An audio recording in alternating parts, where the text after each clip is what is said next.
جو غیر قوموں سے تعلق رکھتے ہیں, جو مسیح کو نہیں جانتے. آپ یقین کریں, آپ حیران رہ جائیں گے, بہت سی قومیں, بہت سے لوگ, بہت سے گروہ ایسے ہیں جنہوں نے آج تک مسیح کا نام ہی نہیں سنا, وہ کسی مسیحی سے ملے ہی نہیں آج تک. دنیا کی آبادی کتنی ہے اس وقت؟ 7.5 ارب, جو کل کے مطابق ہے, کل جو میں نے ریسرچ کی ہے نا نیٹ پہ, 7.5 ارب کے قریب دنیا کی آبادی ہے. اور جتنی آبادی بڑھ رہی ہے اتنی ہی کلیسیا کی, اتنی ہی مسیحیوں کی ذمہ داری بڑھ رہی ہے. آپ کو پتہ ہے اس بات کا کہ ہماری ذمہ داری بڑھ رہی ہے. پالوس کی خواہش تھی, جس طرح متی کی خواہش ہے کہ قوموں کے اندر جا کر یہ بات, جو ہم نے آج حوالہ پڑھا ہے, جو سیمول نے تلاوت کیا تھا, تو پالوس رسول کی یہ خواہش تھی کہ کلیسیا تمام قوموں تک انجیل کو لے کر جائے. رویا تھی اس کی, جیسی رویا متی کی ہے ویسی ہی اس کی بھی رویا نظر آتی ہے. میں یسوع مسیح کلیسیا کی تمام اقوام عالم تک لے جانے اور شاگرد بنانے کا حکم دیتا تھا. اور یہ پالوس رسول پہلا وہ شاگرد تھا جس نے یہ کہا تھا کہ جو کلیسیا ہے, یہ ایک کمیونٹی ہے, اس میں کسی طرح کا تفرقہ نہیں ہونا چاہیے. اصل بات یہ ہے کہ ہماری کلیسیا میں, ہماری اس کمیونٹی میں, ہمارے اس مشن کے کام کے ٹیم میں تفرقہ ہی بہت ہے. اس لیے ہم اپنے یروشلم سے باہر نہیں نکلتے, ہم اپنے لڑائی جھگڑوں, اپنے تفرقوں سے فارغ نہیں ہوتے, تو ہم مطلب آگے کہاں جائیں گے, آگے کہاں جائیں گے. ہم عبادت ہم نہیں کر سکتے, یہ کام ہم نہیں کر سکتے, غیر اقوام تک ہم گواہی نہیں لے جا سکتے, کیونکہ غیر اقوام کو گواہی دینے کے لیے ہمیں پاک روح کی ضرورت ہے. اور پاک روح کا کام جو اعمال کی کتاب میں ہم دیکھ سکتے ہیں, کیونکہ وہ بھی غیر قوموں میں ہی, وہاں یونانی بھی تھے, یہودی بھی تھے, اور بھی بہت ساری قومیں بستی تھی. جب پطرس جو ہے وہ کلام کر رہا تھا تو وہاں جو لوگ آئے ہوئے تھے, بہت سی قوموں سے, بہت سے گروہوں سے لوگ تعلق رکھے, اور جب وہ بول رہا تھا تو وہ کیا کہہ رہے تھے, وہ سب لوگوں کو ایسے لگ رہا تھا جیسے ہماری زبان میں کچھ بولا جا رہا ہے. تو جب ہم گواہی دیں گے تو سننے والے, سمجھنے والے خود ہی سمجھیں گے, کیونکہ یہ کام ہمارا نہیں, یہ پاک روح کا کام ہے. اور ضروری ہے عزیزو کہ ہم, جس طرح پطرس نے اس بات کو قبول کیا کہ اب میں نے جانا کہ پاک روح جو ہے یا خدا کی برکت جو ہے وہ صرف ہم پر ہی نہیں ہے بلکہ غیر قوموں کے لیے بھی ہے. جب اس نے کہا کہ یہ جو چادر کے اوپر آ رہی ہیں ناپاک چیزیں, میں نے ان کو کبھی نہیں کھایا, خدا نے اس رویا کے وسیلہ سے اسے سمجھایا کہ تیری خدمت جو ہے وہ اب غیر قوموں میں ہے. اور پالوس رسول کو آپ دیکھیں, اگر اس کے خط پڑھیں تو اس کی تو ساری خدمت ہی غیر قوموں کے لیے, اور وہ غیر قوموں کے لیے اتنا بوجھ رکھتا ہے, اور وہ چاہتا ہے کہ جو ارشاد اعظم ہے اس پر عمل کیا جائے. اس کی بھی رویا وہی ہے جو متی رسول کی رویا ہے. وہ چاہتا ہے کہ قوموں تک, امتوں تک, خلقت تک, دنیا کے انتہا تک جو ہے وہ مسیح کی خوشخبری کو پھیلایا جائے.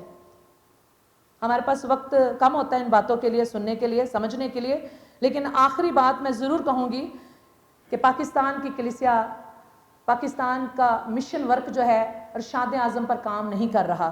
جتنا زیادہ غیر نجات یافتہ لوگ, اتنی ہی بڑی ذمہ داری ہے ہمارے پاس.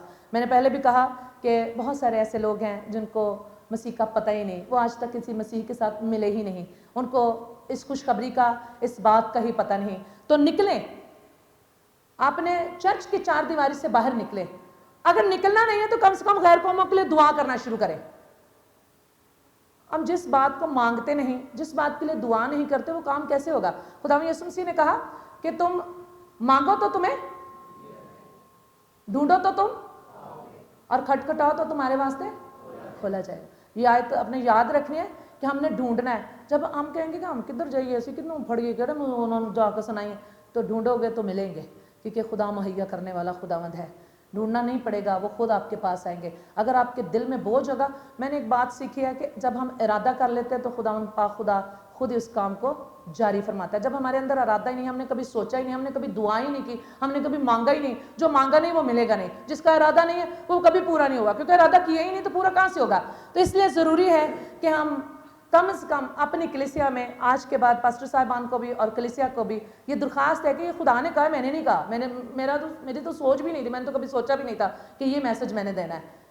یقین کریں, میں اس نوعیت کے میسج, جو مشکل میسج ہوتے ہیں وہ میں نہیں دیتی, ٹھیک ہے. تو یہ میسج خدا کی طرف سے تھا, اور یہ مشکل بات تھی. آپ لوگوں کو سمجھانا, دوسروں کو سمجھانا, یہ مشکل بات ہے, لیکن یہ ارشاد اعظم ہے. اور خداوند نے مجھے حوالے دیے کہ یہاں دیکھ, یہاں دیکھ, یہاں دیکھ, یہ کتاب دیکھ, وہ کتاب دیکھ, اس میں تمہیں ملے گا. اور میں نے دیکھا کہ واقعی یہ تو غیر قوموں میں کام کرتے رہے, ہم کیوں گھبراتے ہیں, ہمارے پاس کیوں نہیں. اور میری بات بھی یاد رکھیے گا کہ جب آپ ارادہ کر لیتے ہیں نا تو کوئی کام آپ کے لیے مشکل نہیں ہوتا. خداوند آپ کو برکت دے گا جب آپ ارادہ کر لیں گے, اور کسی